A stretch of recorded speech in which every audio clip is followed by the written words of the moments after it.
Oke, selamat datang dalam series Open Course for Basic Chemistry dengan saya Arsal Arianto. Nah, pada kesempatan kali ini kita akan membahas materi kimia dasar, yaitu tentang ikatan kimia, Chemical Bonding Series 2, seri yang kedua, yaitu tentang Molecular Geometry and Hybridization of Atomic Orbitals. Kalau pada pertemuan sebelumnya dalam series ikatan kimia kita sudah membahas mengenai konsep-konsep dasar, ada ikatan kovalen, ikatan ionik, dan juga ikatan logam.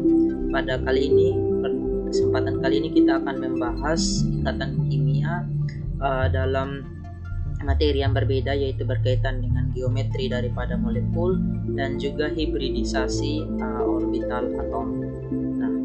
Nah, kita langsung saja, ada beberapa poin yang akan kita bahas dalam kesempatan kali ini. Yang pertama yaitu berkaitan dengan geometri molekul.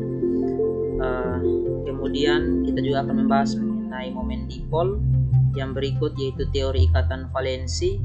Yang berikut yaitu hibridisasi orbital atom, dan yang terakhir kita akan membahas pengenalan teori molekular orbital atau teori orbital molekul. Nah,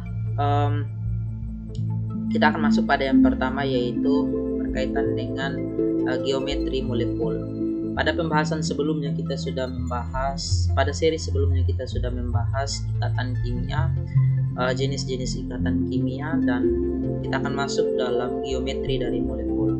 Nah, geometri dari molekul sendiri itu merupakan sebuah akibat dari adanya pembentukan ikatan kimia antara atom-atom. Atom-atom seperti yang sudah disampaikan dalam seri sebelumnya itu tidak bisa stabil berdiri sendiri, sehingga membutuhkan elektron dari atom yang lain dengan cara membentuk ikatan kimia dan terbentuklah molekul. Nah, tapi pertanyaan lanjutannya, molekul dengan karakteristik seperti apa? Salah satu aspeknya ialah geometri daripada molekul tersebut. Itu belum kita bahas. Pada kesempatan ini kita akan membahas yaitu susunan 3 dimensi daripada atom-atom di dalam molekul yang kita kenal sebagai geometri daripada molekul. Jadi geometri molekul itu kita akan membahas mengenai bagaimana susunan 3 dimensi dari atom-atom di dalam sebuah molekul. Mengapa kita perlu untuk membahas geometri molekul ini? Karena sebenarnya geometri molekul ini akan mempengaruhi sifat fisika dan juga sifat kimia daripada molekul. Sebagai contoh misalnya titik leleh, titik didih, densitas, dan juga tipe reaksi yang akan terjadi pada molekul tersebut sangat dipengaruhi oleh geometri daripada molekul. Sebagai contoh misalnya seperti ini, terdapat 2 cairan yang sama, yaitu air dan juga hidrokarbon, dalam hal ini yaitu minyak misalnya. Walaupun keduanya sama-sama berfasa cair, tetapi kita bisa melihat karakteristiknya yang berbeda. Ketika kita mencampurkan antara air dan minyak secara mikroskopis, itu tidak bisa tercampur, tetap akan membentuk 2 lapisan yang berbeda. Hal ini terjadi karena sifatnya dari atau molekul-molekul penyusun air dan minyak yang berbeda. Kita melihat bahwa molekul-molekul air itu dia bersifat polar. Nah, mengapa berbentuk polar? Karena dipengaruhi oleh geometri daripada molekul yang akan kita bahas pada kesempatan kali ini. Nah, berkaitan dengan geometri molekul atau susunan 3 dimensi dari atom-atom dalam molekul ini, pertanyaan yang akan kita bahas untuk bagian pertama yaitu bagaimana memprediksikan geometri dari sebuah molekul, dan geometri seperti apa yang dimungkinkan dimiliki oleh sebuah molekul. Di sini terdapat beberapa pendekatan yang akan kita pakai untuk kita menggambarkan geometri daripada molekul.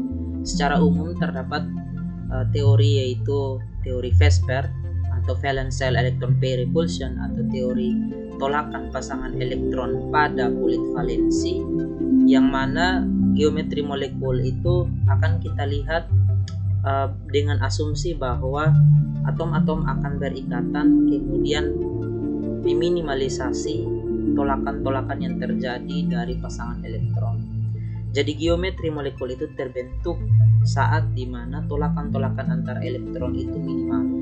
Dalam hal ini juga akan kita akan menjelaskan dari aspek energinya. Karena jika tolakan-tolakannya rendah, maka kita akan mengatakan bahwa energi potensial di dalam molekul tersebut rendah, sehingga relatif lebih stabil. Terdapat dua aturan kualitatif yang dapat kita gunakan untuk mempelajari geometri molekul atau memprediksikan geometri molekul dengan pendekatan VSEPR. Yang pertama yaitu ikatan rangkap 2 dan ikatan rangkap 3 itu kita akan perlakukan selayaknya ikatan tunggal.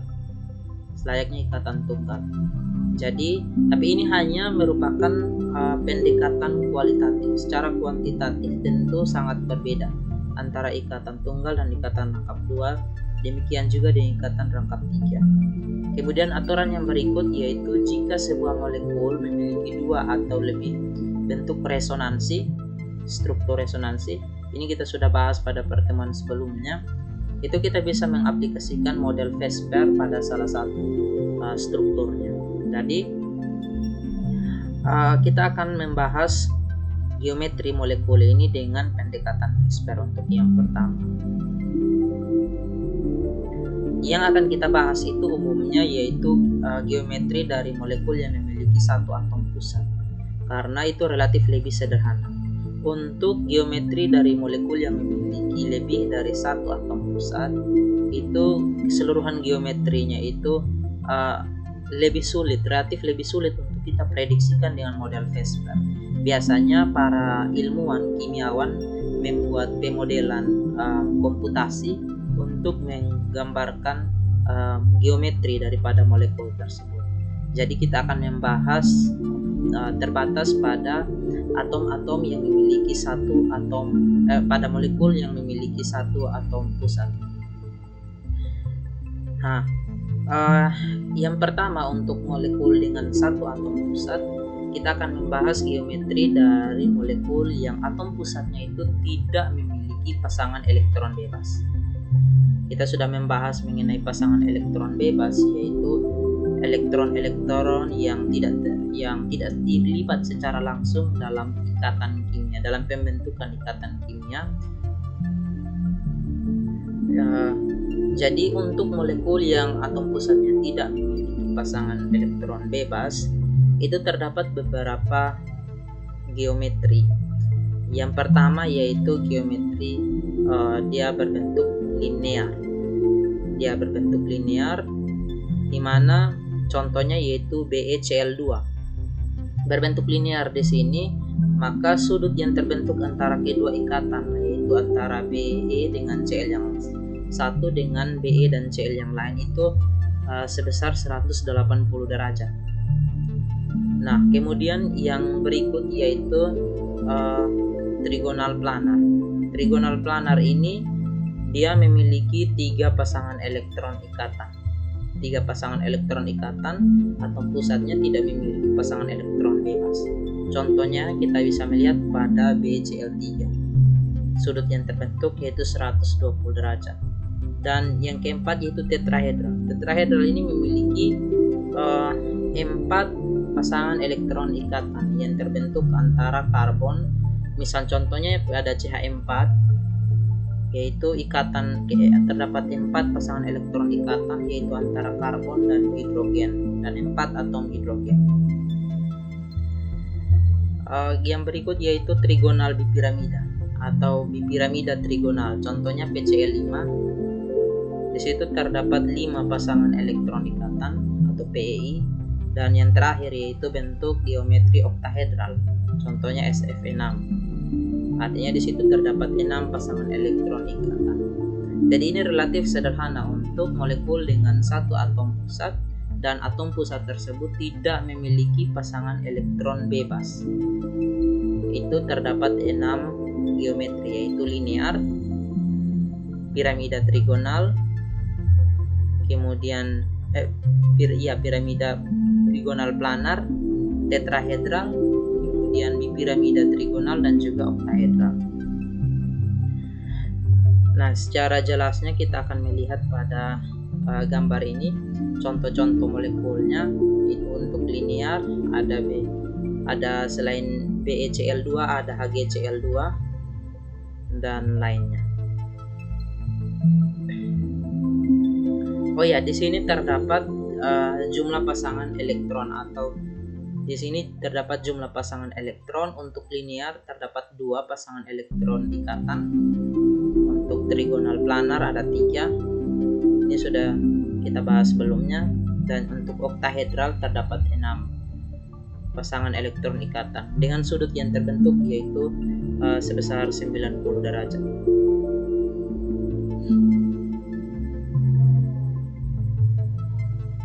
Kemudian untuk molekul-molekul yang atom pusatnya memiliki 1 atau lebih pasangan elektron bebas, itu akan sedikit lebih kompleks. Jadi tidak hanya 6 geometri, tapi terdapat beberapa geometri yang akan kita bahas. Nah, untuk molekul-molekul tersebut, yaitu yang memiliki atom pusat dengan 1 atau lebih pasangan elektron bebas. Contohnya misalnya di sini terdapat 3 molekul, yaitu CH4, kemudian ada NH3 dan juga H2O. Misalnya pada H2O ini terdapat 2 pasangan elektron ikatan, yaitu antara oksigen dan atom hidrogen dan 2 buah atom hidrogen. Tetapi juga kita bisa melihat bahwa karena oksigen ini memiliki elektron valensi 6, di mana 2-nya telah terpakai untuk membentuk ikatan, tersisa 4, maka masih terdapat 2 pasangan elektron bebas yang dimiliki oleh atom pusat. Nah, geometrinya tentunya akan berbeda, sehingga molekul air itu dia tidak bergeometri linear. Misalnya lurus antara hidrogen, oksigen, dan hidrogen yang satunya. Tidak lurus karena di situ terdapat pengaruh dari elektron bebas. Demikian juga pada NH3. Pada NH3 itu terdapat 1 pasangan elektron bebas pada atom pusat. Kemudian kalau CH4 di sini atom pusatnya itu tidak memiliki pasangan elektron bebas.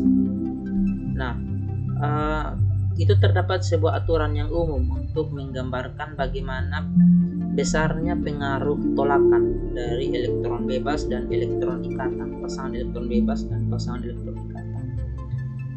Aturannya yaitu tolakan antara pasangan elektron bebas dengan pasangan elektron bebas itu lebih besar daripada tolakan antara pasangan elektron bebas dan pasangan elektron ikatan, dan lebih besar lagi daripada tolakan antara pasangan elektron ikatan dan pasangan elektron ikatan. Jadi kita bisa melihat di sini misalnya terdapat pada NH3 walaupun hanya terdapat 1 pasangan elektron bebas, tetapi dia menjauh dari ketiga pasangan elektron ikatan karena tolakannya relatif lebih besar. Nah,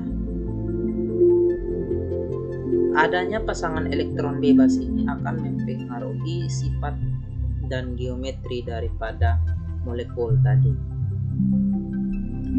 Kita akan membahas lebih detail berkaitan dengan molekul-molekul yang memiliki atom pusat dengan 1 atau lebih pasangan elektron bebas. Itu terdapat beberapa kemungkinan geometri.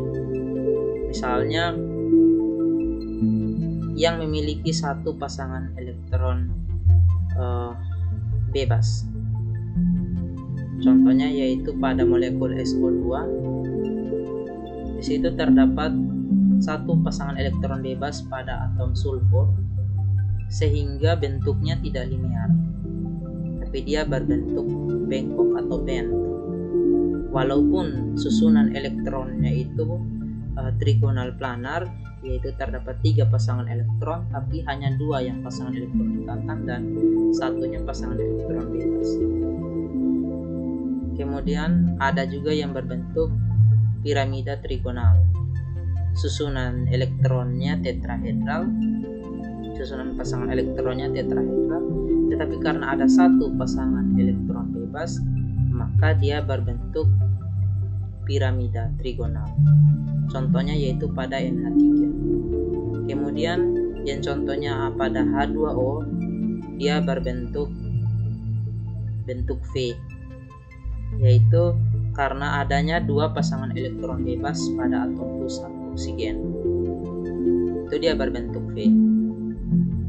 Dan juga ada yang berbentuk tetrahedral terdistorsi, contohnya SF4, karena terdapat 4 pasangan elektron ikatan dan 1 pasangan elektron bebas.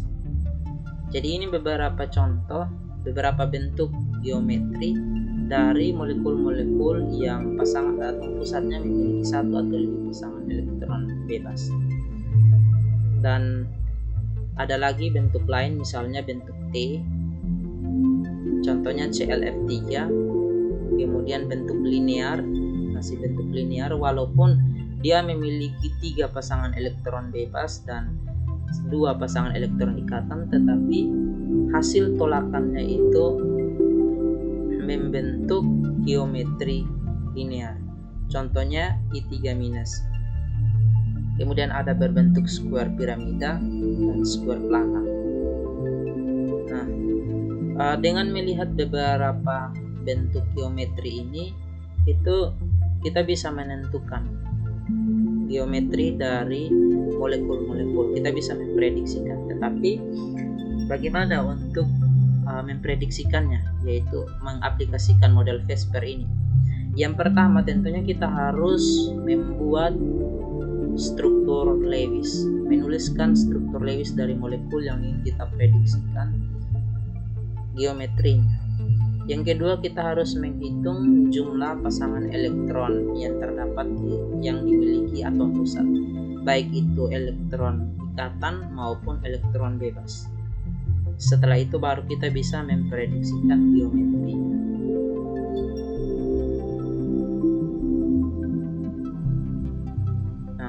Ini terdapat beberapa contoh yang akan kita lihat bagaimana memprediksikan geometri dari molekul dengan menggunakan pendekatan Vesper.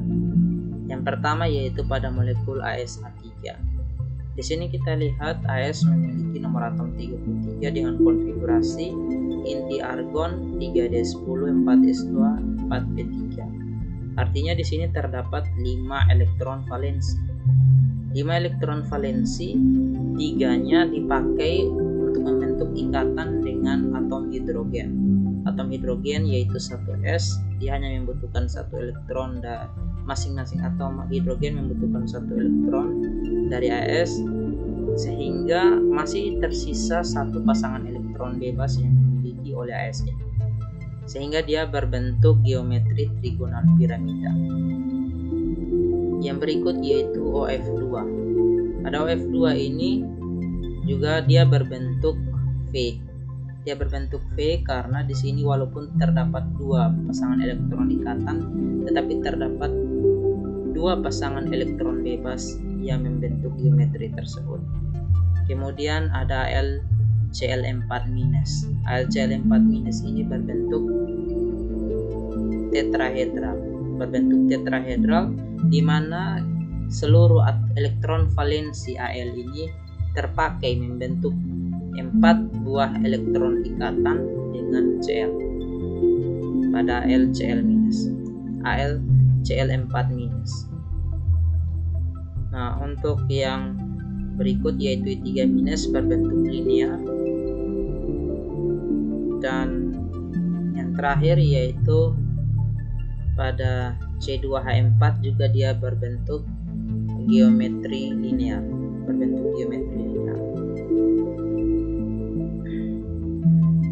Yang berikut kita akan masuk pada pembahasan materi yang kedua, yaitu berkaitan dengan momen dipol. Nah, pada seri sebelumnya kita sudah membahas mengenai ikatan pada seri sebelumnya kita sudah membahas mengenai ikatan kovalen. Itu bisa dibagi menjadi dua, yaitu yang polar dan yang non-polar. Nah, tapi bagaimana kita untuk mempelajarinya lebih detail atau mengkuantifikasinya? Kita akan melihat polar atau tidaknya suatu molekul itu dengan kuantitas yang jelas. Dalam hal ini kita akan menggunakan momen dipol. Untuk molekul-molekul non-polar, momen dipolnya itu biasanya mendekati 0 momen dipolnya. Nah, ikatan kovalen non-polar ini di mana elektron-elektronnya itu terbagi secara merata di antara inti-inti atom. Sementara untuk non-polar, itu elektron-elektronnya itu tidak terbagi secara merata di antara inti atom. Misalnya antara H dan Cl, molekul hidrogen klorida, itu elektron-elektronnya itu terdistribusi lebih banyak, menghabiskan waktunya itu di sekitar inti klorin karena dia lebih elektronegatif. Maka Cl ini lebih parsial negatif dibandingkan dengan hidrogen akan menjadi lebih parsial positif. Nah, ini yang disebut dengan ini contoh ikatan kovalen polar. Kemudian ada ikatan ion waktu itu. Ikatan ion di mana terdapat transfer komplit dari elektron dari satu atom ke atom yang lain, atau kita sebut dengan serah terima elektron. Nah, untuk menjelaskan kepolaran itu dari suatu molekul, kita menggunakan momen dipol untuk mengkuantifikasinya. Jadi misalnya pada molekul HF kita sudah melihat bahwa distribusi elektronnya tidak merata dan ini adalah molekul polar. Nah, eksperimennya seperti apa untuk membuktikan bahwa berbentuk polar?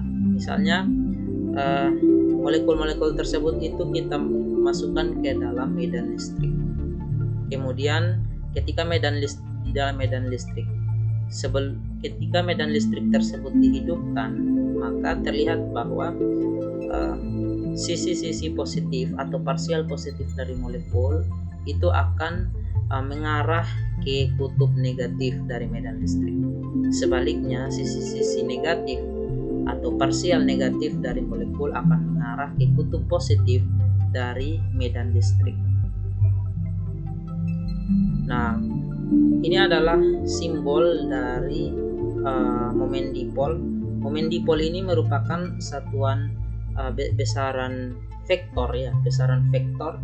Artinya dia tidak saja memiliki nilai atau besaran tetapi juga memiliki arah. Kita melihat di sini bahwa arahnya itu dari atom yang parsial positif ke atom yang parsial negatif, atau dari atom yang memiliki keelektronegatifan yang rendah ke arah atom dengan keelektronegatifan yang tinggi. Jadi momen dipol ini merupakan sebuah kuantitas, yaitu besaran vektor untuk menentukan polaritas suatu ikatan. Kuantitasnya seperti apa? Untuk menghitungnya kita akan melihat di sini, yaitu momen dipol ini hasil kali dari jarak antara kedua inti dengan muatan. Jadi muatan dari atom-atom tersebut dikalikan dengan jarak antara kedua inti. Satuan momen dipol itu biasanya dinyatakan dalam Debye. Satu Debye itu biasanya sebesar 3,336 kali 10 pangkat minus 30 kolom meter. Jadi ketika kita menghitung momen dipol, pastikan bahwa jaraknya itu sudah dalam satuan meter, kemudian muatan listriknya itu sudah dalam satuan kolom. Berikut kita lihat di sini untuk momen dipol dari beberapa molekul. Nah, misalnya pada molekul CO2, dia berbentuk nonpolar. Maaf di sini karena momen dipolnya itu saling menghilangkan satu sama lain. Jadi momen dipol, resultan momen dipolnya itu menjadi 0. resultan momen dipolnya itu menjadi 0. Sementara pada molekul H2O kita bisa melihatnya di sini bahwa walaupun di situ terdapat dua buah pasangan elektron ikatan yang katakanlah simetris, tetapi karena terdapat satu pasangan elektron bebas pada inti oksigen, maka momen dipolnya itu tidak menjadi 0. Resultannya itu tidak sama dengan 0. Kita lihat arahnya di sini tidak komplit 100% saling menghilangkan, tetapi arahnya ke atom oksigen sehingga memiliki momen dipol yang positif. Nah, di sini terdapat misalnya molekul NH3 dan juga NF3. Kedua molekul tersebut memiliki momen dipol yang berbeda. Walaupun sama-sama bersifat polar, tetapi kepolaran tersebut kita bisa menspesifikasinya lagi, mendetailkannya lagi dalam momen dipol. Di sini kita bisa melihat bahwa resultan momen dipol pada NH3 itu sebesar 1,46 dive, sementara pada NF3 itu hanya sebesar 0,24 dive. Artinya dari sini kedua molekul kita bisa melihat bahwa NH3 lebih polar dibandingkan dengan NF3. Nah, di sini terdapat beberapa molekul dengan geometri beserta momen dipolnya. Misalnya ada HF, HCl, HBr, dan seterusnya.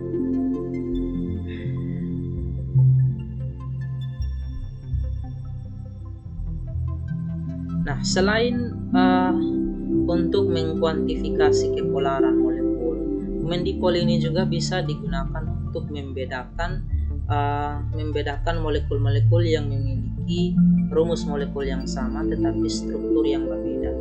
Misalnya molekul C2, Cl2, H2. Dikloroetilen ini dia bisa dalam berbentuk cis dikloroetilen. Dia momen dipolnya itu sebesar 1,89. Karena dia resultan momen dipolnya itu tidak sama dengan 0. Sementara jika dia dalam dikloroetilennya itu dalam bentuk trans, struktur trans, momen dipolnya itu menjadi sama dengan 0. Artinya dia bersifat non-polar. Jadi momen dipol ini bisa dipakai untuk membedakan molekul-molekul yang walaupun rumus strukturnya sama tetapi rumus molekulnya sama tetapi rumus strukturnya berbeda. Nah, kita akan masuk pada submateri yang ketiga, yaitu berkaitan dengan teori ikatan valensi. Jika sebelumnya kita membahas mengenai model Vespers atau valence shell electron pair repulsion, itu model ini sangat didasarkan kepada teori Lewis yang sebenarnya yang tidak memperhatikan perubahan energi yang terbentuk saat pembentukan ikatan kimia. Kalau Lewis misalnya contohnya seperti ini, teori Lewis itu menggambarkan ikatan tunggal antara atom hidrogen dalam molekul H2 dan antara atom F dalam molekul F2 itu secara sama, yaitu menggambarkannya seperti ini. Misalnya hidrogen dengan atom hidrogen, kemudian kalau untuk fluorine juga sama, jadi hanya ada strap seperti itu. Nah, ini struktur Lewis. Nah, Vespers sangat mendasarkan teorinya itu pada struktur Lewis. Nah, tapi kita bisa melihat beberapa kekurangan, yaitu jika kita melihatnya dari aspek energi. Kedua molekul tersebut sebenarnya memiliki entalpi ikatan dan panjang ikatan yang berbeda. Misalnya pada pada molekul hidrogen itu entalpi ikatannya itu lebih besar dibandingkan dengan pada F2, yaitu 436,4 kJ tiap mol, sementara F2 hanya 150,6 kJ per mol. Demikian juga dengan panjang ikatannya. H2 itu panjang ikatannya itu 74 pikometer, sementara F2 panjang ikatannya itu cuma 142 pikometer. Nah, perbedaan ini tidak bisa dijelaskan oleh teori Vespers yang didasarkan kepada teori Lewis. Oleh karena itu, kita membutuhkan teori yang berikutnya yang dikenal dengan teori ikatan valensi. Teori ikatan valensi ini dan satu lagi teori lain yaitu molecular orbital theory yang akan kita bahas kemudian, itu merupakan produk dari perkembangan mekanika kuantum, yaitu perkembangan mekanika kuantum yang dipakai untuk menjelaskan pembentukan ikatan kimia atau dipakai untuk menjelaskan pembentukan ikatan kovalen dan juga struktur elektronik daripada molekul. Jadi baik valence bond theory maupun molecular orbital theory itu merupakan teori turunan dari teori mekanika kuantum.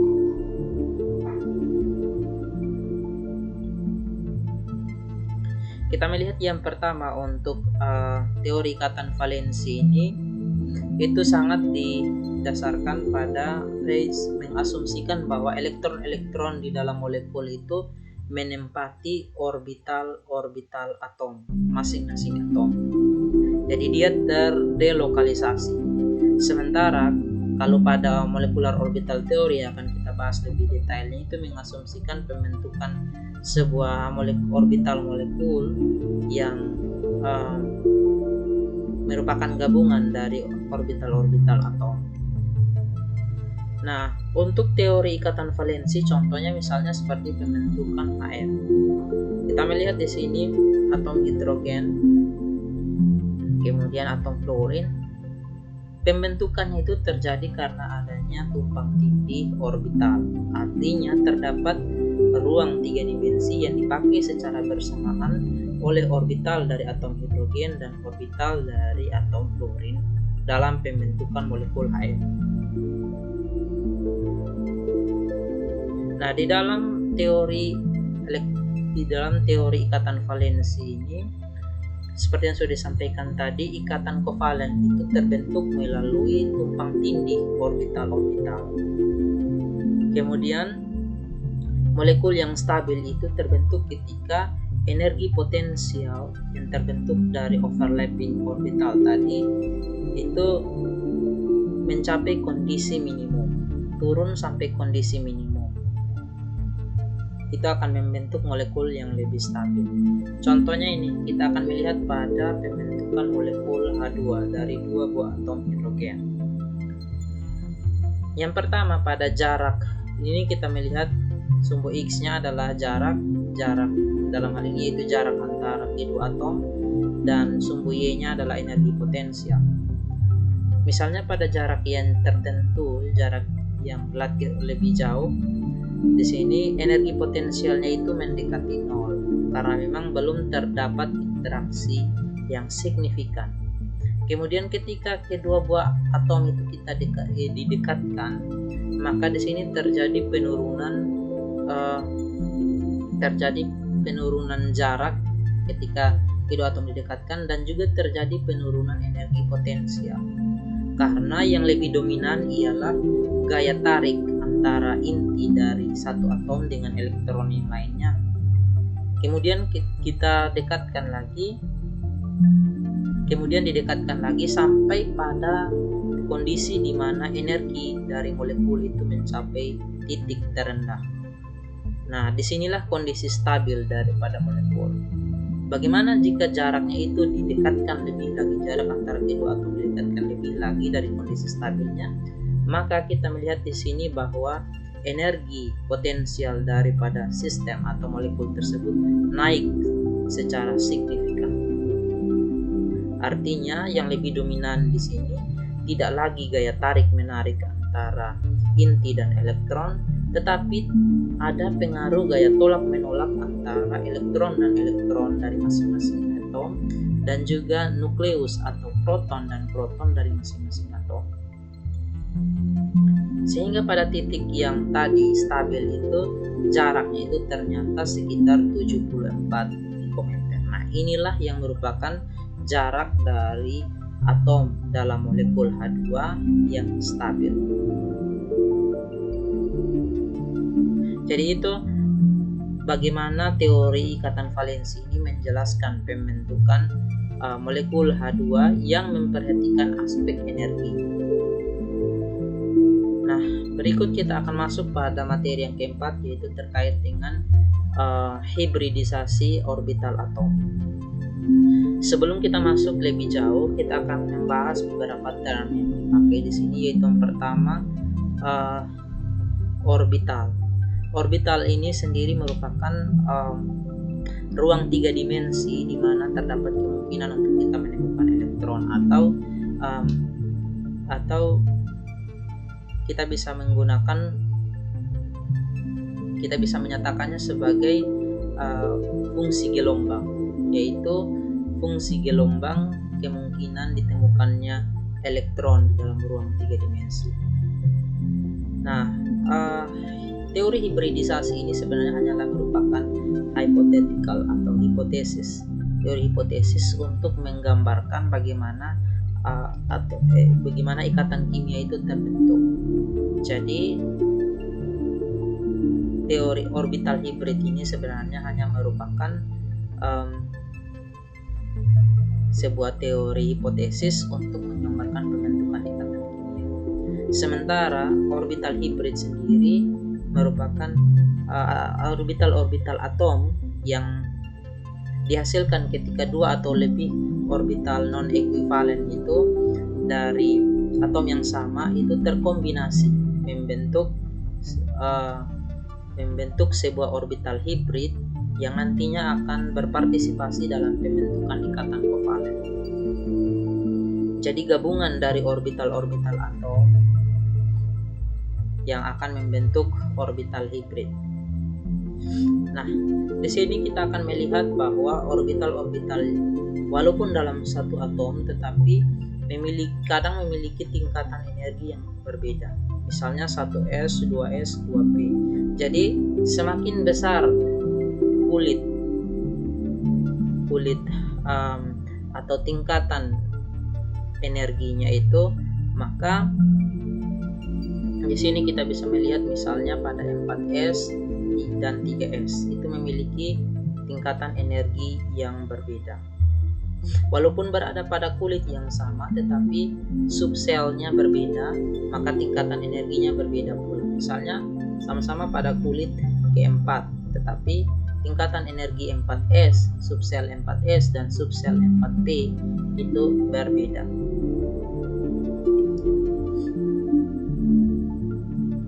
Nah, di sini terdapat gambaran secara umum berkaitan dengan orbital. Yang pertama kita akan melihat jenis orbital S.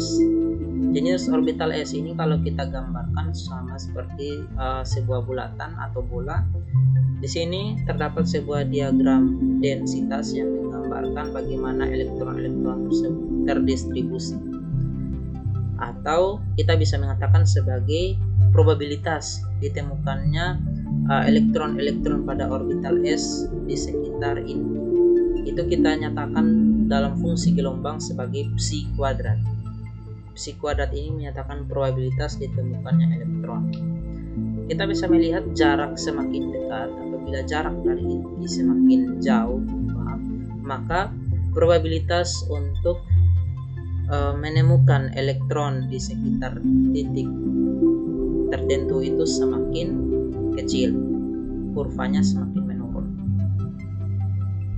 Sampai pada jarak maksimum itu kita bisa melihat probabilitasnya itu untuk menemukan elektronnya itu yang besar.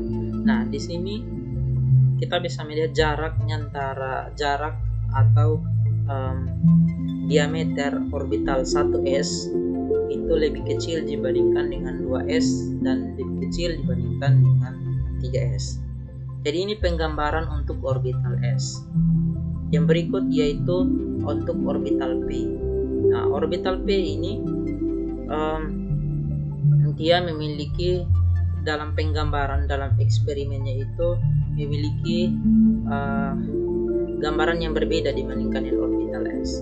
Kalau orbital P ini ada nodal atau bidang nodal yang memisahkan antara dua buah konsentrasi elektron. Misalnya, jadi ada di sebelah kanan dan sebelah kiri. Ini menggambarkan konsentrasi elektron kemudian dipisahkan dengan sebuah nodal atau daerah kosong. Nah, sehingga gambar orbital P-nya itu kita dalam skematiknya kita gambar seperti ini. Nah, orientasi daripada orbital P itu ada 3 pada ruang 3 dimensi, yaitu searah sumbu X, sumbu Y, dan sumbu Z. Oleh karena itu orbital P itu bisa Px, bisa Py, dan juga bisa Pz. Jadi itu adalah distribusi elektron di dalam orbital P dan juga penggambaran orbital P. Ini adalah bentuk dan arah daripada ada 5 orientasi daripada orbital D. Itu dari subsel D maksud saya. Nah, D ini lebih kompleks jika dibandingkan dengan orbital S dan orbital P. Yaitu di sini terdapat 5 orientasi. Yang pertama yaitu DXY, DXZ, DYZ, DX kuadrat, Y kuadrat, dan juga DZ kuadrat. Sebenarnya terdapat orbital yang tingkat energinya lebih tinggi masih ada, yaitu orbital F dan seterusnya. Tetapi kita pada kesempatan kali ini hanya membahas sampai orbital F. Nah, kembali kepada hibridisasi orbital atom. Itu terdapat beberapa bentuk hibridisasi atau mekanisme hibridisasi. Misalnya yang pertama yaitu kita akan melihat bentuk hibridisasi sp3. Bentuk hibridisasi sp3 ini contohnya itu pada menjelaskan pembentukan ikatan kimia dalam molekul metana. Nah, molekul metana ini ada atom karbon dan juga atom hidrogen. Di sini kita menggambarkan diagram tingkat energi dari subsel pada atom karbon untuk menjelaskan pembentukan ikatan kimianya dari teori hibridisasi. Jadi pada teori hibridisasi, atom-atom tersebut sebelum masuk kepada mengalami hibridisasi tentu akan memiliki tingkatan dasar atau ground state, kondisi awal. Kita membuat di sini diagram energi dari subsel pada atom karbon pada 1s2, 2s2 dan 2p2. Kemudian kita lihat di sini bahwa terdapat 2 buah elektron yang tidak berpasangan pada subsel P, yaitu pada orbital 2px dan 2py. Sementara molekul yang akan dibentuk ialah CH4. Oleh karena itu kita membutuhkan 4 buah elektron yang tidak berpasangan pada atom C. Nah, bagaimana untuk menghasilkan hal tersebut? Maka inilah yang kita sebut sebagai proses hibridisasi, yang dimulai dengan promosi atau eksitasi elektron dari orbital yang rendah ke orbital yang tinggi, yaitu dari orbital 2s. Di sini 2s, 1 elektronnya itu kita eksitasikan ke orbital 2pz, mengisi orbital kosong tadi. Setelah itu semuanya ini tersisa orbital-orbital yang tidak penuh, maka telah mengalami hibridisasi atau penggabungan orbital. Keempat orbital ini menjadi sebuah orbital baru, sebuah orbital hibrida yang disebut dengan orbital sp3, sehingga memungkinkan untuk membentuk ikatan kimia dengan 4 atom hidrogen, yang mana masing-masing atom hidrogen membutuhkan 1 elektron untuk mencapai kestabilan. Nah, jadi ada tingkatannya. Yang pertama yaitu ground state atau kondisi dasar, kemudian promotion state, elektronnya itu dieksitasikan, dan ada hybridized state. Nah, pada hybridized state ini kita melihat penggabungan ini tentu energi dari subsel P itu akan diturunkan sedemikian mungkin, Kemudian energi dari orbital 1s, 2s maksud saya, akan dinaikkan sedemikian mungkin membentuk sebuah orbital hibrida sp3. Sehingga terbentuklah di sini 4 orbital hibrida, 4 orbital sp3 yang siap membentuk ikatan dengan 4 buah atom hidrogen, sehingga terbentuklah molekul metana. Nah, jadi inilah penjelasan pembentukan ikatan dalam molekul metana dengan menggunakan teori hibridisasi. Pembentukan molekul metana ini terjadi melalui overlapping atau tumpang tindih orbital s dari hidrogen dan orbital hibrida sp3 dari atom karbon. Berikutnya kita akan melihat di sini lebih detailnya berkaitan dengan bagaimana orbital-orbital dari subsel S dan subsel P itu bergabung. Dari orbital 2s, orbital 2px, 2py, dan 2pz itu bergabung membentuk 4 orbital hibrida yang baru, yaitu 4 orbital sp3. Yang berikut kita akan melihat contoh lainnya, yaitu pada pembentukan NH3. Sama juga, tetapi pada pembentukan molekul NH3 ini tidak terjadi eksitasi karena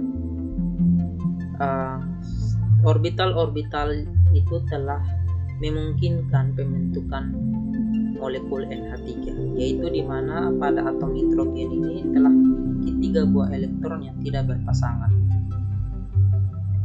Kemudian mengalami hibridisasi atau penggabungan dengan orbital 2s, sehingga di sini terdapat membentuk sebuah orbital hibrida baru, yaitu sp3, di mana terdapat 1 orbital yang telah terisi 2 buah elektron dan tersisa 3 buah orbital yang setengah penuh.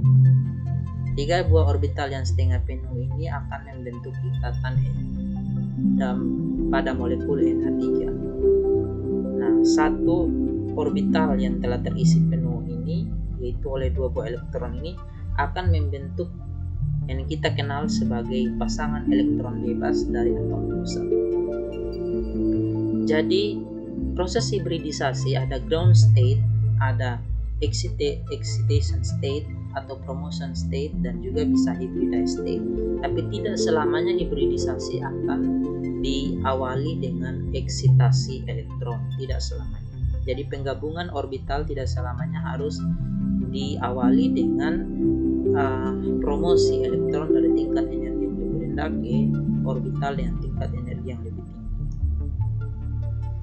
Berikut kita akan melihat bentuk lain hibridisasi, yaitu hibridisasi sp2.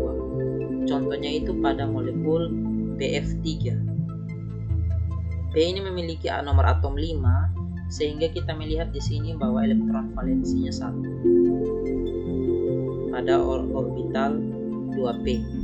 Nah, oleh karena itu hanya memungkinkan, kalau kita lihat dari ground state-nya, hanya memungkinkan untuk membentuk 1 ikatan pasangan, membentuk 1 buah ikatan. Tetapi kenyataannya molekul Bf3 ini eksis. Nah, bagaimana menjelaskan?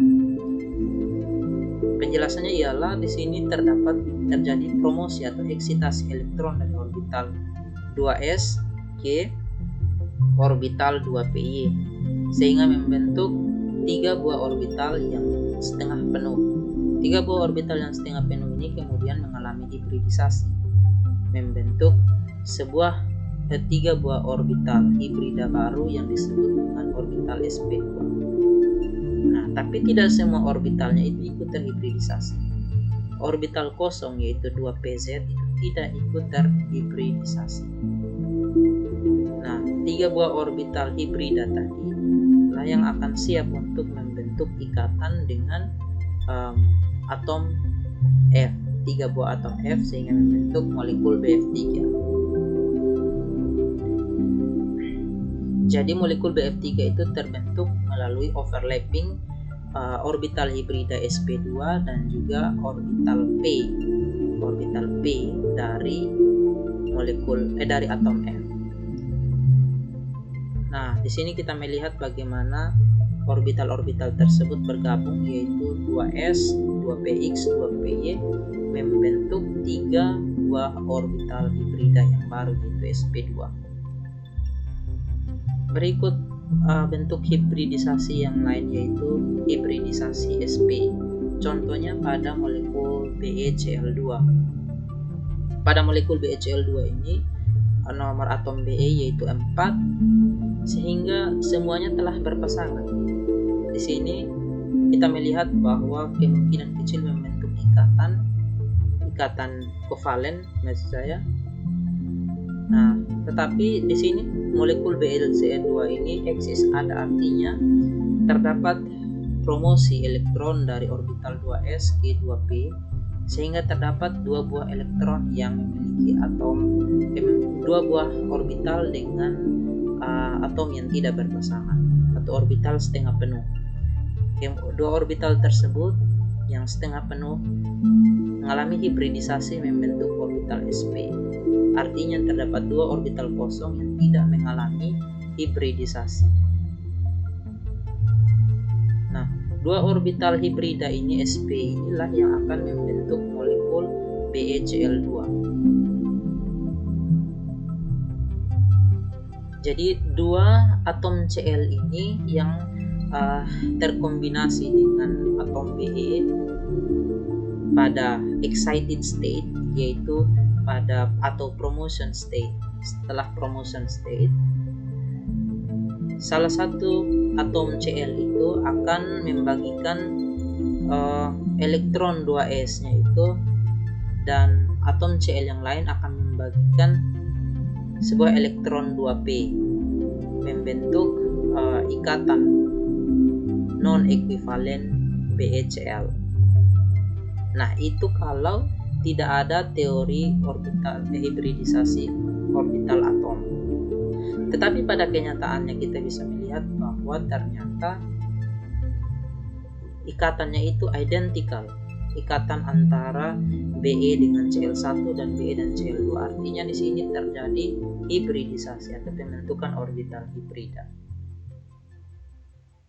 sehingga atom BeCl2 itu terbentuk melalui overlapping antara orbital sp, hibrida sp dari atom Be, dan juga orbital p dari atom F, atom Cl.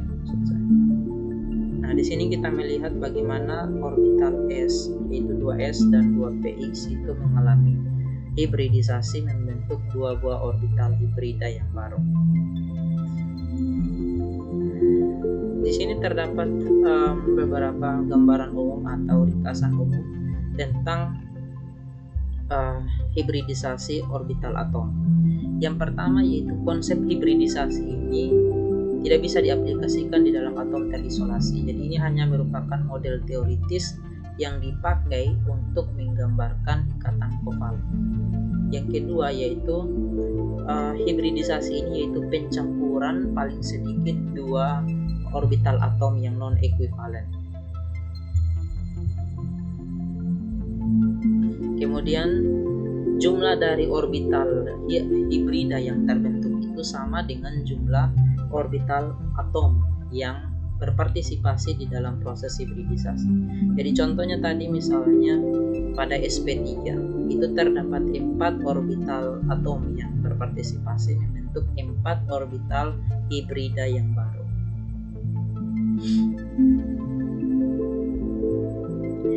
Proses hibridisasi ini tentunya membutuhkan energi.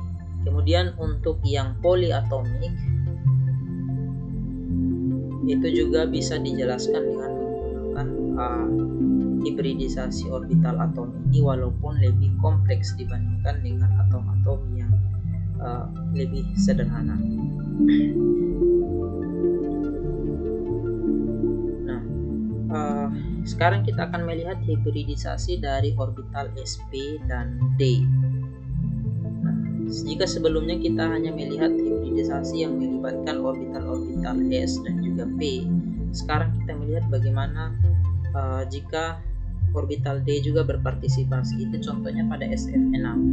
Pada SF6 ini kita melihat atom S, yaitu sulfurnya itu pada elektron valensinya itu 6, yaitu pada orbital 3s2 dan 3p4. Nah, di sini pada atom S ini hanya terdapat 2 buah elektron yang tidak berpasangan, sehingga jika berada pada keadaan ground state ini tidak memungkinkan membentuk ikatan kimia dengan F. Oleh karena itu terjadi promotion atau eksitasi elektron. Eksitasi 2 buah elektron, yaitu dari 3px ini ke orbital D yang kosong, kemudian dari 3s2 ke orbital ke subsel D, dxz, sehingga 5 buah orbital yang memiliki elektron tidak berpasangan ini atau orbital yang setengah penuh ini mengalami hibridisasi penggabungan membentuk 5 buah orbital baru, jadi sini cuma 5 buah orbital baru yang kita kenal sebagai orbital hibrida sp3d2, karena terdapat partisipasi dari 2 buah orbital pada subsel D. Nah, jadi orbital hibrida sp3d2 inilah yang akan berpartisipasi dalam pembentukan ikatan kimia dalam molekul Sf6. Oleh karena itu terdapat 3 buah orbital kosong yang tidak ikut dalam proses hibridisasi.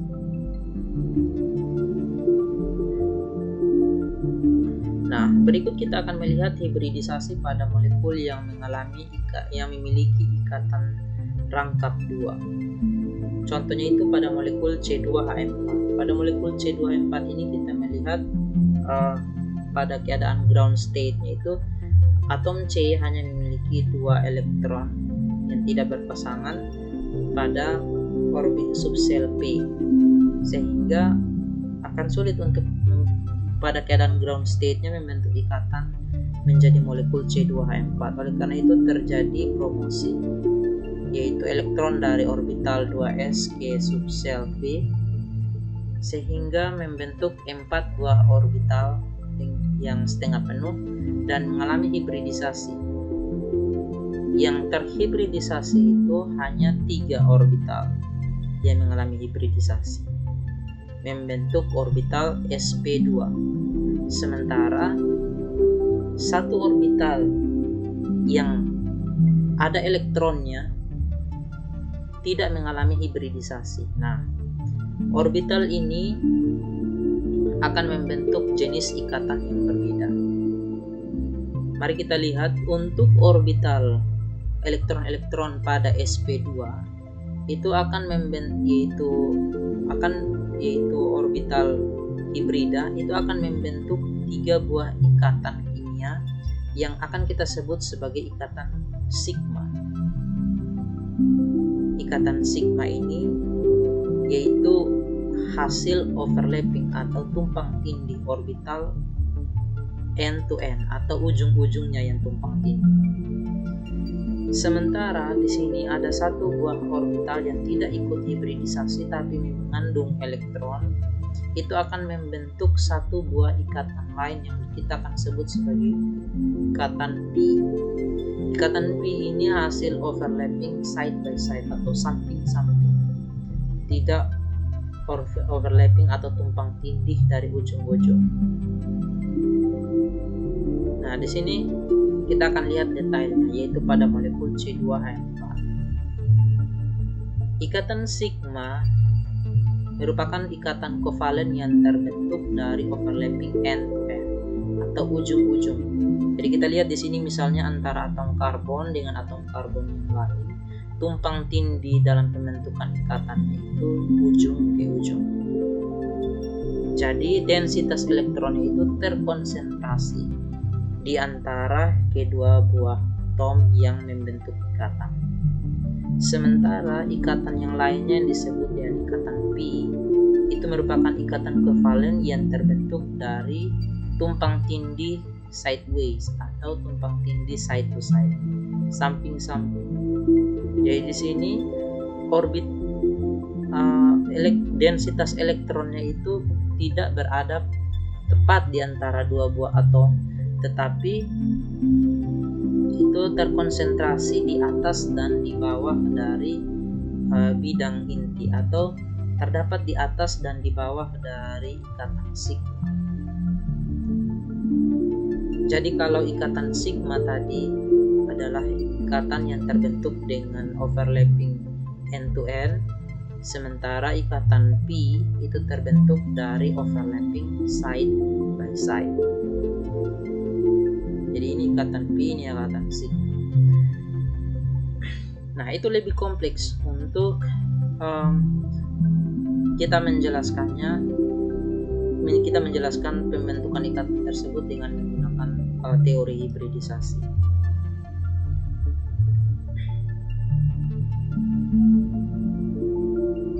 Kemudian pada contoh yang lain untuk molekul-molekul yang memiliki ikatan rangkap 3 sekarang, kita melihat contohnya yaitu pada C2H2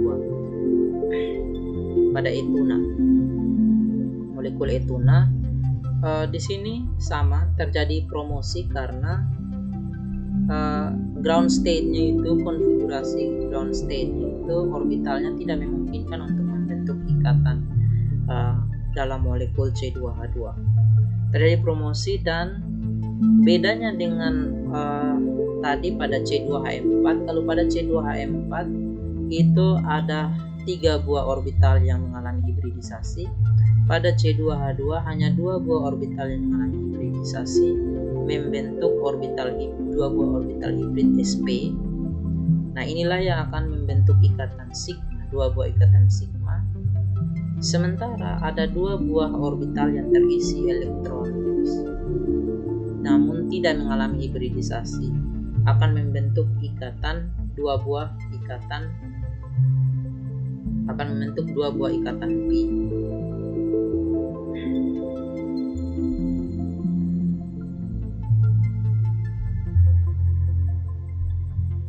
Nah, di sini 2 buah ikatan P ini akan mengalami overlapping side by side.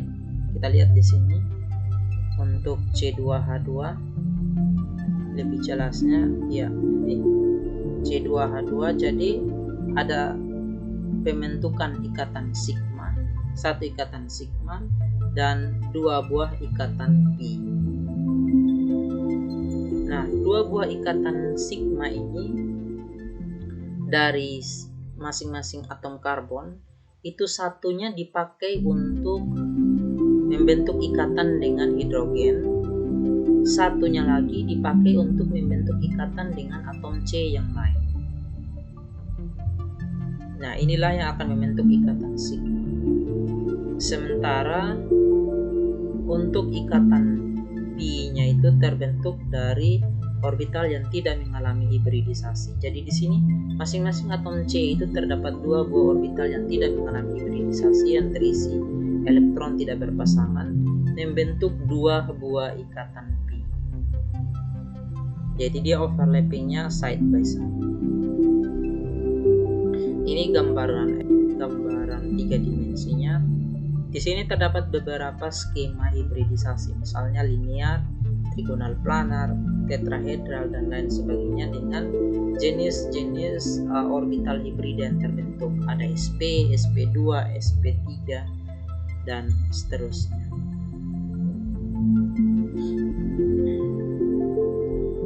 Berikut kita akan masuk dalam materi yang terakhir, yaitu berkaitan dengan teori orbital molekul.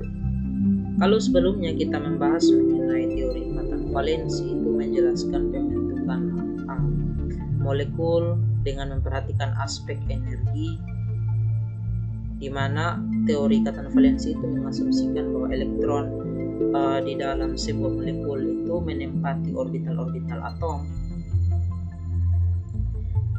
Tetapi pada beberapa percobaan itu tidak bisa menjelaskan secara baik beberapa fenomena-fenomena, misalnya pada sifat kemagnetan daripada molekul.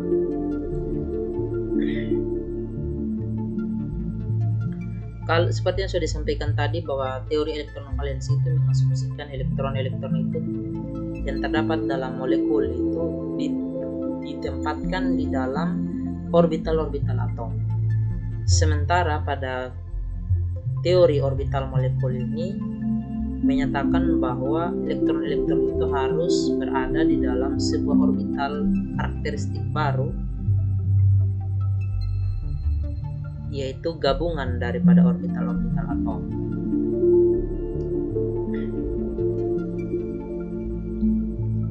Misalnya kita melihat pada molekul benzen.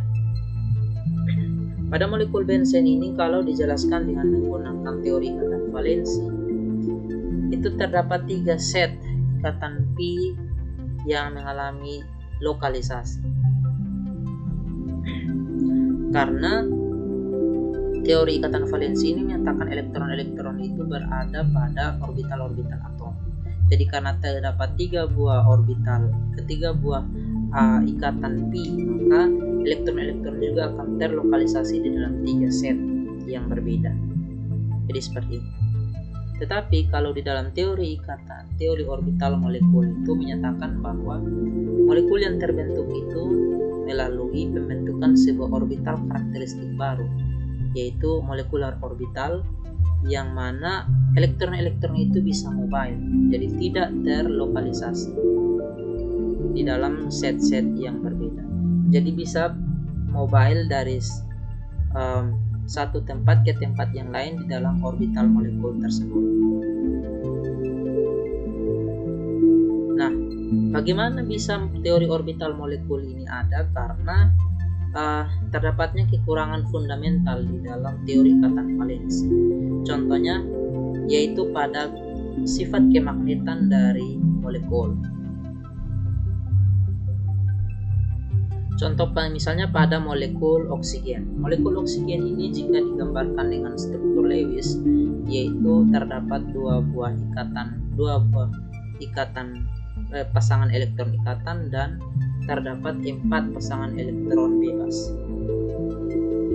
Semua elektron berpasangan jika digambarkan menggunakan teori ikatan valensi. Oleh karena itu kita bisa menyatakan bahwa molekul oksigen itu dia bersifat diamagnetik, artinya tidak bisa terpengaruh oleh medan magnet. Tetapi hasil eksperimen menunjukkan bahwa molekul oksigen itu ternyata bersifat paramagnetik karena terdapat 2 buah elektron yang tidak berpasangan. Nah, bagaimana menjelaskan pembentukan ikatan tersebut dengan teori ikatan valensi sementara tidak didukung dengan hasil eksperimen? Jadi eksperimen itu menggunakan magnetometer namanya untuk mempelajari sifat kemagnetan daripada molekul. Nah, di sini dengan menggunakan medan magnet pada oksigen cair, yaitu oksigen yang telah dicairkan, dikompresi, kemudian dibuatkan pada suhu rendah, gas oksigen tersebut diubah fasanya menjadi cair, jadi oksigen cair, kemudian dilewatkan pada medan magnet. Ternyata molekul oksigen tersebut terpengaruh oleh medan magnet, artinya tertarik oleh medan magnet, sehingga membuktikan kekurangan teori ikatan valensi bahwa molekul oksigen bersifat diamagnetik. Kenyataannya molekul oksigen tersebut bersifat paramagnetik karena dia memiliki 2 buah spin yang paralel. Nah, bagaimana menjelaskan 2 buah spin paralel tersebut? Itu tidak bisa dijelaskan menggunakan teori ikatan valensi, sehingga kita memakai teori orbital molekul, yaitu teori hasil perkembangan mekanika kuantum dalam menjelaskan pembentukan ikatan kimia.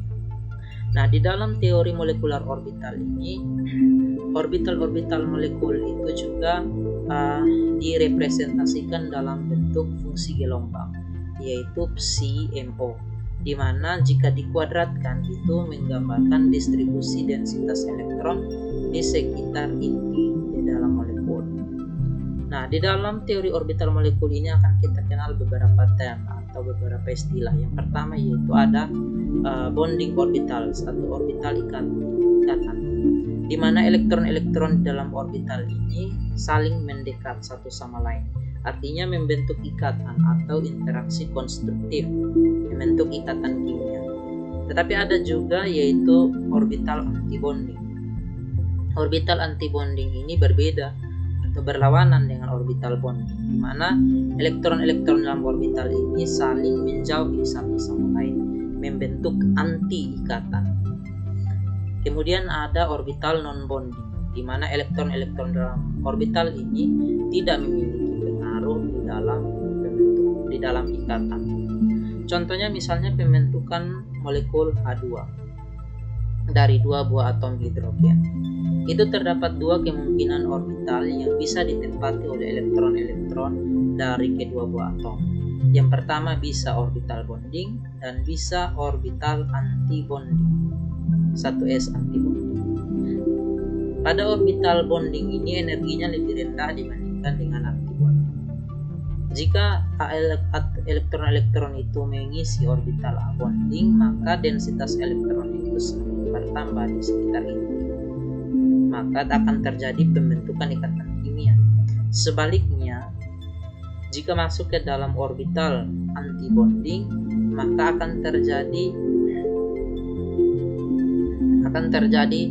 cancellation atau pembatalan gelombang elektron yang akan mengurangi densitas elektron di sekitar inti dan membentuk nodal atau membentuk daerah kosong, pemisah. Jadi bukan ikatan yang terbentuk tetapi anti ikatan, atau terjadi pergerakan elektron yang saling menjauh satu sama lain dari tiap atom.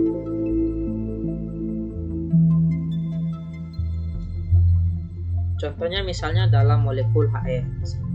Pembentukan molekul HF ini bisa juga membentuk orbital bonding dan juga bisa membentuk orbital antibonding.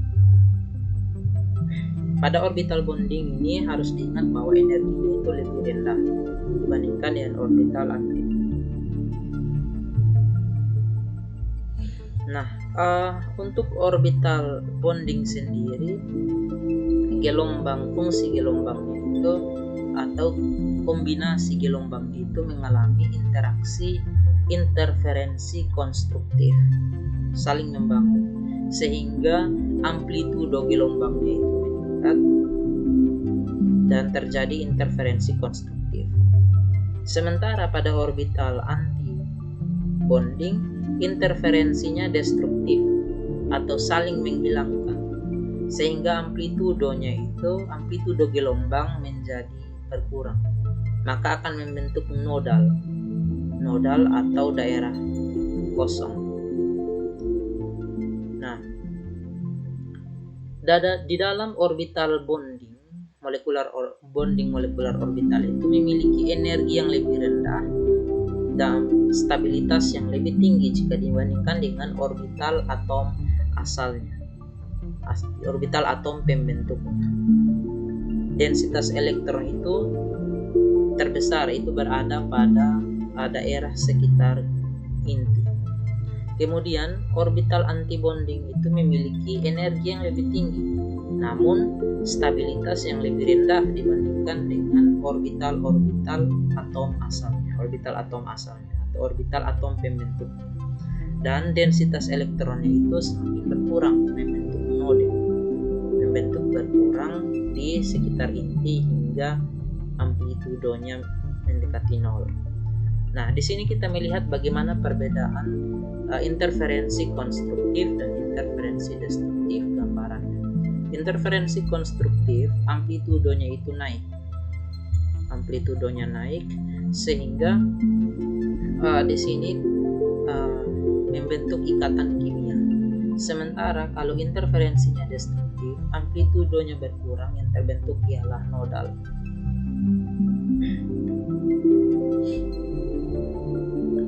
Nah, bagaimana molecular orbital theory ini menjelaskan pembentukan ikatan kimia.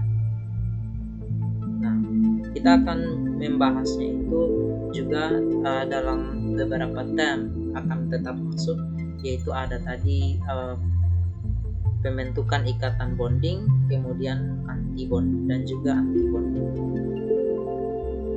Misalnya dalam molekul H2. Molekul H2 tadi kita melihat bahwa dari atom hidrogen yang satu dengan orbital 1s-nya itu, orbital atom 1s-nya itu bergabung membentuk sebuah molekular orbital yang baru. Elektron-elektronnya itu ternyata hanya mengisi orbital sigma 1s atau pada orbital bonding, tidak sampai mengisi orbital antibonding. Maka interaksinya ialah konstruksi atau interferensi konstruktif dan membentuk ikatan. Tetapi jika pada orbital antibonding itu interferensinya destruktif, maka yang terbentuk ialah nodal atau pemisahan, bukan pembentukan ikatan. Itu untuk orbital S. Nah, bagaimana untuk orbital P? Untuk orbital P ini prosesnya itu lebih kompleks karena interaksinya itu orbital P itu bisa dalam dua cara yang berbeda. Yang pertama yaitu untuk dua orbital P yang mengalami overlapping end to end atau ujung ke ujung, yaitu membentuk ikatan sigma. Maka terdapat dua ikatan sigma, ada sigma bonding dan sigma antibonding, orbital sigma antibonding. Itu di sini orbital sigma bonding 2p, orbital sigma antibonding 2p. Sama interferensi konstruktif pada bonding dan interferensi destruktif pada orbital antibonding. Nah, cara yang lain yaitu karena orbital P ini tidak saja bisa mengalami interaksi pembentukan ikatan end to end atau overlapping end to end, tetapi juga bisa mengalami tumpang tindih sideways, yaitu membentuk ikatan yang kita kenal sebelumnya sebagai ikatan pi. Maka ikatan pi ini juga atau orbital molekular orbital pi ini juga bisa berbentuk bonding, pi bonding dan juga pi antibonding. Jadi di sini pi bonding dan juga pi antibonding. Konstruktif, interferensi konstruktif pada bonding, sementara interferensi destruktif pada orbital antibonding. Nah, di sini gambaran secara utuhnya untuk yang orbital bonding dan orbital antibonding, baik yang sigma maupun yang pi. Jadi terdapat dua kemungkinan untuk orbital P itu mengalami interaksi, yaitu bisa orbital P-nya itu bisa melalui membentuk ikatan sigma atau membentuk ikatan pi, sehingga ada sigma antibonding, sigma bonding, pi antibonding dan pi bonding.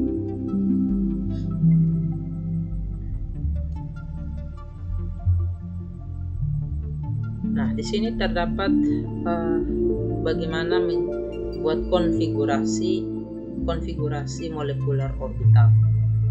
Misalnya pi 2p. Pi ini menyatakan bahwa elektron tersebut berada pada orbital p. Kemudian 2p ini juga menyatakan subsel dari elektron tersebut. Kemudian untuk yang antibonding itu kita gambarkan dengan menggambarkan dengan tanda bintang seperti ini. Jadi ada P2P bonding dan P2P antibonding. Kita akan masuk di dalam pembahasan mengenai konfigurasi molekular orbitals. Konfigurasi molekular orbitals ini prosedurnya itu hampir analogi dengan bagaimana kita membuat konfigurasi elektron dari atom-atom. Konfigurasi elektron dari atom-atom itu memperhatikan beberapa hal. Yang pertama yaitu prinsip Aufbau, yaitu penyusunan elektron dari tingkat energi yang lebih rendah ke tingkat energi yang lebih tinggi. Kemudian memperhatikan prinsip larangan Pauli, yaitu tidak boleh dua buah elektron yang ada dalam satu atom yang memiliki 4 bilangan kuantum yang sama. Dan juga aturan Hahn, yaitu susunan yang paling stabil dari elektron di dalam subsel itu yang memiliki spin paralel terbanyak. Terdapat beberapa aturan yang akan kita pakai untuk menyatakan konfigurasi daripada molekular orbital, konfigurasi molekular elektron. Jadi untuk menulis konfigurasi elektron dari sebuah molekul, kita harus menyusun orbital molekul itu berdasarkan tingkatan energi, berdasarkan kenaikan energi. Kemudian kita akan menggunakan beberapa guidelines untuk membuat konfigurasi molekular orbitals. Yang pertama, jumlah dari molekular orbitals yang terbentuk itu selalu sama dengan jumlah orbital atom yang terkombinasi. Misalnya, molekular orbital daripada molekul H2 itu juga ada 2 karena itu merupakan hasil kombinasi dari 2 buah orbital atom yang masing-masing dari atom hidrogen yang satu dan atom hidrogen yang lain. Kemudian ikatan molekular orbital yang paling stabil itu pada orbital bonding, sementara yang lebih stabil itu berada apabila pada elektronnya itu mengisi molekular orbital antibonding.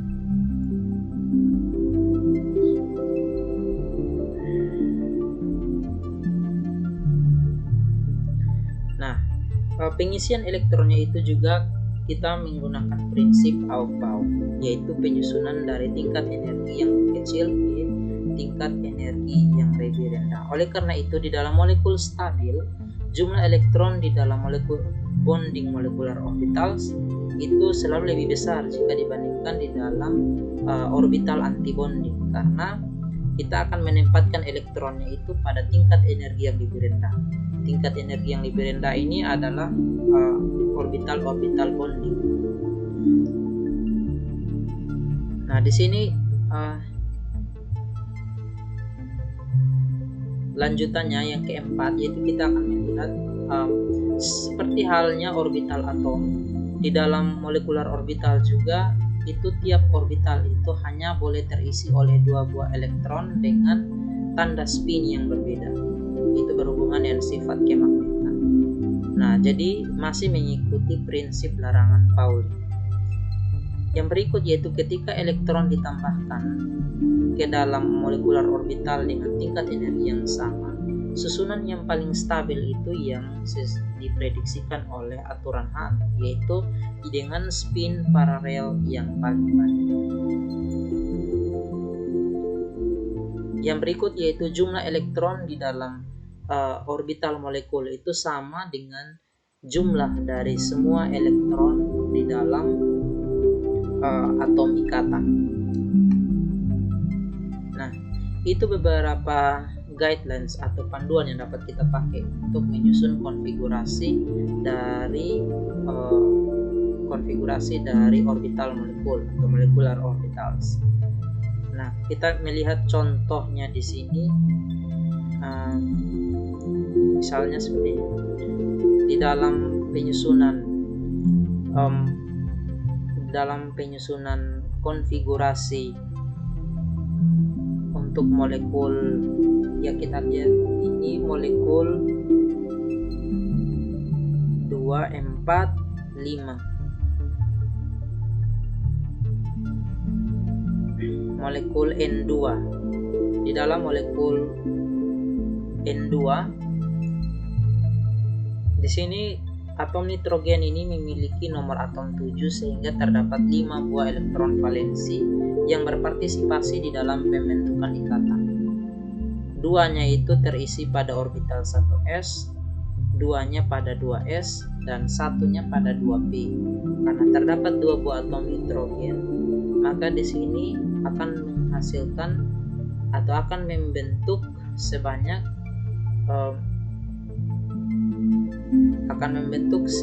10 buah orbital molekul juga, yaitu gabungan dari orbital-orbital atom, yaitu ada sigma bonding 1s, sigma anti bonding 1s, sigma bonding 2s, sigma anti bonding 2s, kemudian ada pi bonding yaitu pi 2py 2pz, pi bonding 2px, sigma bonding 2px, kemudian ada pi anti bonding dan sigma anti bonding.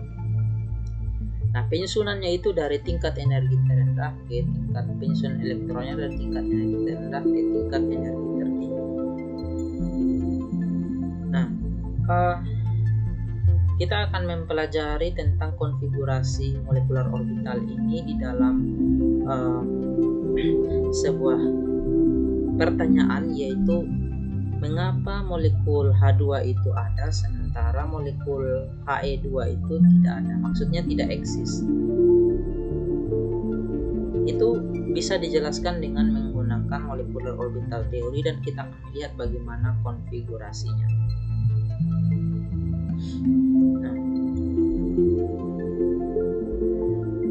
Nah, di sini misalnya di dalam molekul H2. Molekul H2 itu terbentuk dari 2 buah atom hidrogen, 2 buah elektronnya itu dari orbital-orbital atom itu mengisi pada orbital bonding dengan tingkat energi yang lebih rendah, sehingga ini molekul ini stabil atau dia bisa eksis. Sementara pada molekul He2 kita melihat bahwa terdapat 2 buah elektron dari masing-masing atom helium, elektron valensi, kemudian saat membentuk ikatan ternyata orbital 1s antibonding, sigma antibonding 1s nya juga terisi, dan juga sigma 1s bondingnya juga terisi. Nah, kita mengetahui bahwa pada orbital bonding membentuk ikatan, antibonding membentuk anti ikatan atau kebalikannya, sehingga karena jumlah elektronnya itu sama maka saling menghilangkan, sehingga pembentukan ikatannya pada kondisi normal itu tidak bisa dalam molekul He2.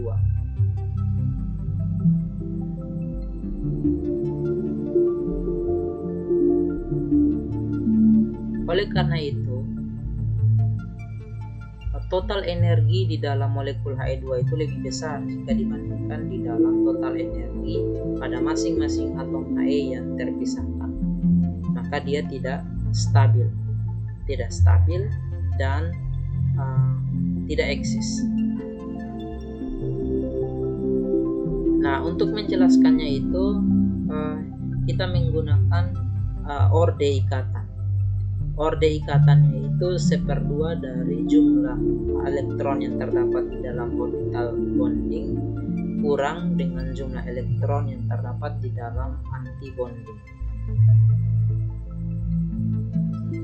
Nah, orde ikatan ini jika dia semakin mendekati 0, artinya bahwa stabilitasnya tidak ada. Semakin rendah orde ikatan, stabilitas molekulnya itu juga semakin rendah. Tetapi satu hal yang harus kita perhatikan bahwa orde ikatan ini hanya digunakan secara kualitatif untuk tujuan perbandingan, bukan secara kuantitatif. Persoalannya sebagai contoh misalnya sebuah ikatan sigma dari molekular orbitals itu dengan 2 buah elektron dan satu ikatan pi molekular orbitals dengan 2 buah elektron juga, itu sama-sama akan membentuk orde ikatan sebesar 1. Tetapi kedua buah ikatan itu secara kenyataannya itu memiliki kekuatan ikatan yang berbeda dan juga panjang ikatan yang berbeda. Nah, jadi orde ikatan ini hanya digunakan untuk tujuan kualitatif dan hanya dipakai untuk membandingkan antara satu molekul dengan molekul yang lain dalam konteks kita melihat kestabilannya. Nah, di sini kita bisa melihat bahwa secara umum pengaruh daripada elektron-elektron antibonding, yaitu elektron yang ada di orbital antibonding itu akan membatalkan pengaruh dari elektron-elektron ikatan, sehingga molekul-molekul dengan jumlah elektron yang sama antara orbital bonding dan antibondingnya itu tidak stabil. Jadi mari kita lihat misalnya dalam molekul H2 kemudian H2+, He2+, kemudian He2. Kita melihat di sini misalnya dalam He2+, yaitu orbital yang terisi orbital sigma oleh satu elektron. Oleh karena itu orde ikatannya menjadi 1/2 dari 1 kurang 0, maka sama dengan 1/2. Kemudian dalam He terdapat 2 buah elektron. Dalam H2 maksud saya terdapat 2 buah elektron yang mengisi orbital bonding. Maka orde ikatannya menjadi 1/2 dari 2 kurang 1, itu sama dengan 1.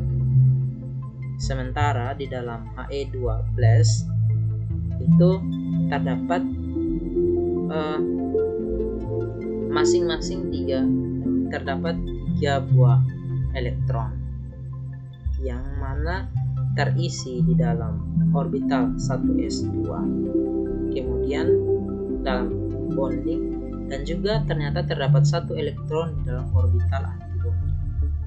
Oleh karena itu orde ikatannya itu menjadi 1/2 dari 2/1, itu sama juga dengan 1/2. Tapi bagaimana di dalam molekul He? Di dalam molekul He ternyata dalam orbital sigma antibonding 1s terisi penuh oleh 2 buah elektron, sehingga orde ikatannya itu menjadi 1/2 kali 2 kurang 2 sama dengan 0. Nah, semakin kecil orde ikatan maka stabilitas molekulnya itu semakin rendah, sehingga kita bisa memprediksikan stabilitas yang paling tinggi ialah di sini molekul H2, kemudian turun menjadi He2+, menjadi H2+, kemudian He2+, dan yang paling tidak stabil dan tidak eksis pada kondisi normal ialah He2. Kita melihat di sini bahwa antara H2+ dan He2+ sama-sama memiliki orde ikatan 1/2. Tetapi mengapa H2+ lebih stabil dari He2+? Karena di dalam H2+ orbital antibondingnya tidak terisi oleh elektron. Sementara dalam orbital He2+, orbital antibondingnya terisi oleh 1 elektron, sehingga lebih tidak stabil. Nah, tetapi prediksi kita tentang atom He2 ini yang tidak memiliki stabilitas itu pada kenyataannya tahun 1939 itu ternyata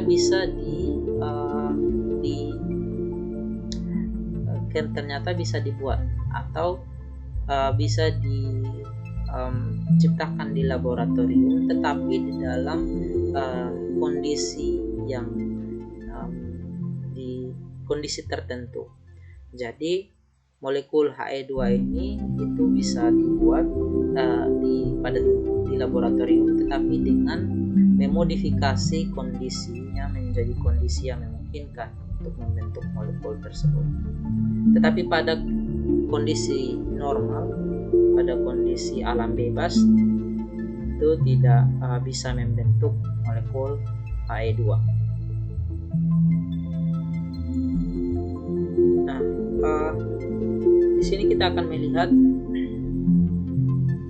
molekular orbital untuk molekul-molekul diatomik homonukleer.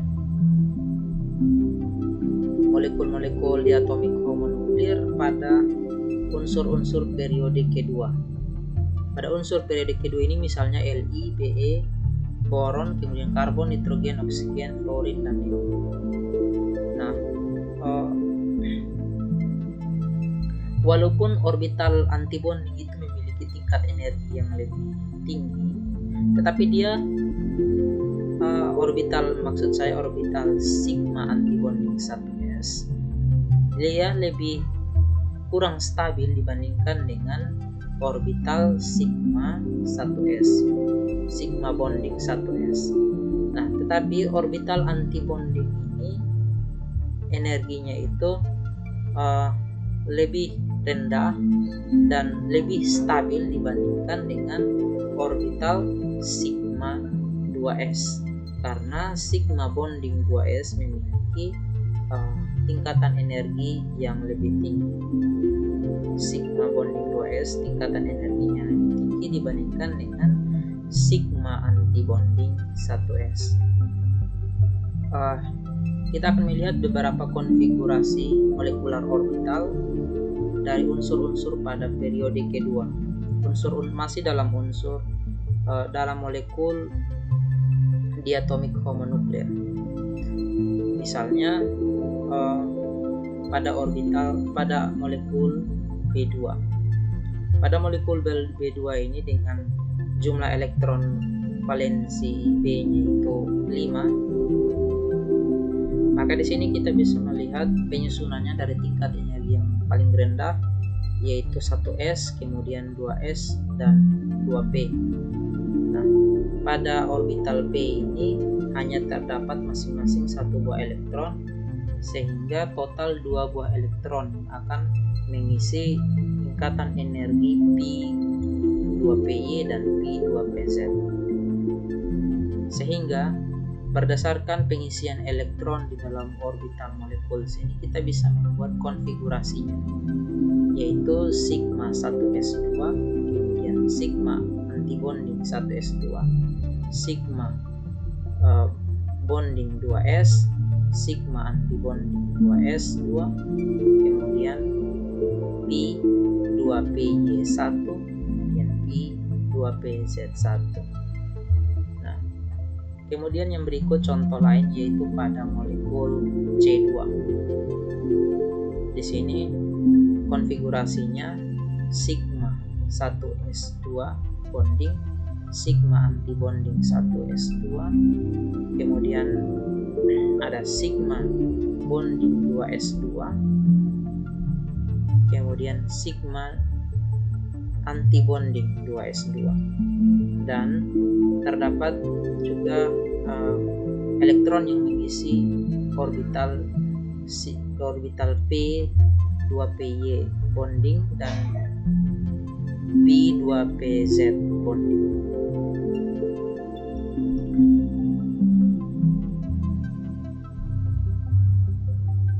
Ini untuk molekul nitrogen. Kemudian pada molekul oksigen.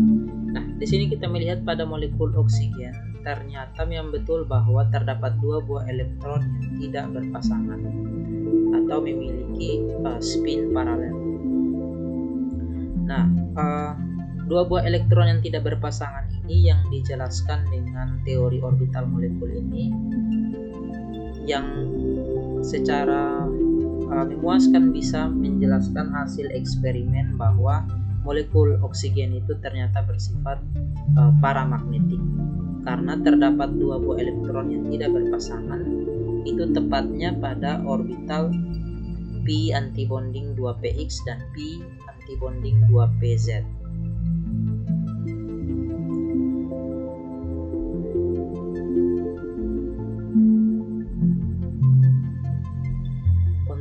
Untuk F2, dan nah ini ringkasan untuk keseluruhannya. Jadi kita bisa melihat di sini misalnya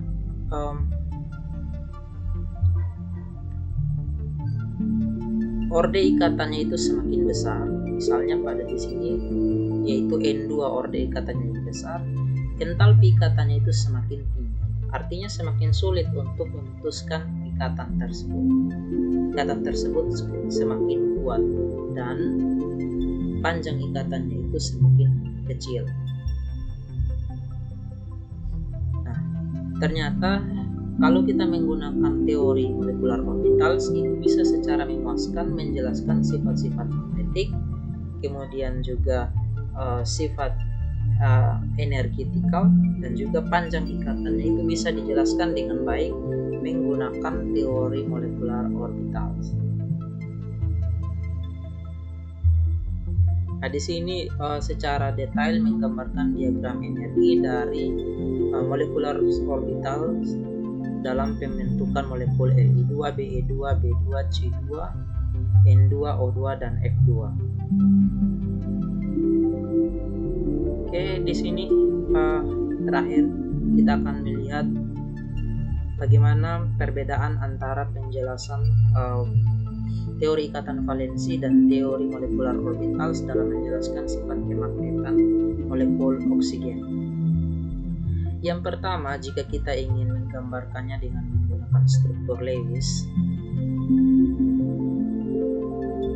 itu tidak bisa menjelaskan hasil eksperimen, karena struktur Lewis mengindikasikan semua elektron berpasangan sehingga dia seharusnya bersifat diamagnetik. Namun kenyataan hasil eksperimen, molekul oksigen bersifat paramagnetik. Pada sisi yang lain, jika kita membuat pasangan elektron tidak pasang elektron tunggal atau unpaired elektron yang tidak berpasangan dan membentuk ikatan tunggal, ini tidak sesuai juga dengan teori ikatan valensi sendiri, di mana tidak memenuhi aturan oktet dan juga tidak memenuhi eksperimen, karena dalam atom oksigen itu yang terbentuk ialah ikatan rangkap dua, bukan ikatan tunggal. Sehingga dengan menggunakan teori ikatan valensi sangat tidak memungkinkan untuk menjelaskan bagaimana molekul oksigen itu bisa terbentuk. Tetapi menggunakan molecular orbitals teori kita bisa menjelaskannya secara lebih memuaskan hasil eksperimen terhadap jenis ikatan dan juga sifat kemagnetan dari molekul O2. Nah, di sini kita akan melihat beberapa contoh untuk molekul diatomik yang heteronuklear. Kalau tadi homonuklear artinya dari atom dari unsur yang sama. Sekarang untuk yang heteronuklear, misalnya hidrogen dan fluorida. Nah, ketika kita mempertimbangkan interaksi yang mungkin terbentuk dari orbital atom yang berbeda, faktor yang pertama yang harus kita lihat ialah energi relatif dari orbitals. Energi relatif dari orbitals itu berbeda. Misalnya hidrogen di sini tingkat energinya lebih tinggi daripada orbitals Px, Py, dan Pz dari fluorida.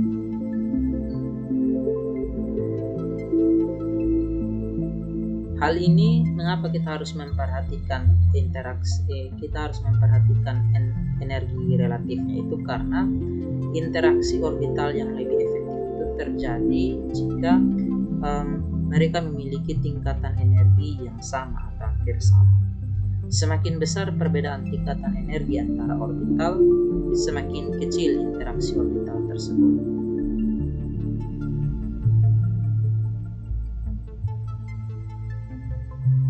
Contoh yang lain di sini misalnya karbon dan oksigen. Karbon dan oksigen di sini memiliki tingkatan energi yang berbeda. Di sini kita melihat bahwa ternyata oksigen pada orbital 2s-nya itu memiliki tingkatan energi yang lebih kecil dibandingkan dengan orbital 2s pada karbon. Karena elektron-elektron terluar pada oksigen itu mengalami efek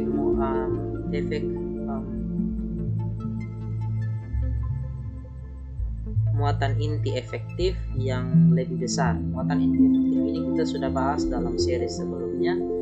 Jadi dalam atom oksigen, elektron-elektron terluar itu mengalami efek muatan inti efektif yang lebih besar jika dibandingkan dengan elektron-elektron terluar pada atom karbon, sehingga orbital pada oksigen itu memiliki tingkatan energi yang lebih rendah. Ini untuk molekul HF. Di sini tingkatan energi pada fluorin, P pada fluorin itu lebih rendah dibandingkan dengan tingkatan energi 1s dari hidrogen. Demikian juga halnya di dalam molekul misalnya nitrogen monoksida. Jadi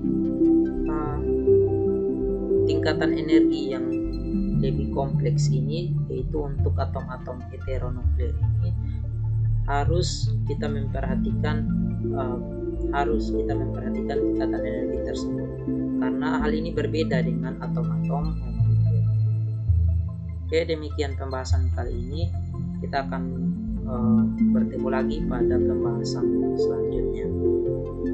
Terima kasih.